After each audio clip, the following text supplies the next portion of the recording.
How to add or change linked bank accounts, debit card, or credit card in Cash App. In order to change your bank account, credit card, or debit card in Cash App, you first need to open up the app.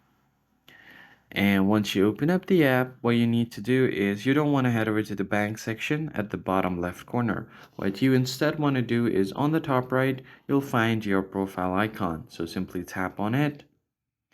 And once you get to your profile, you'll find different options like personal, linked banks, limits, support, and privacy security. You just want to head over to the linked banks account. And on that option, you'll be able to see these options to add your debit card, your account, and then link your credit card. So if you want to change anything from there, you could do it from this settings because Cash App has recently changed its settings.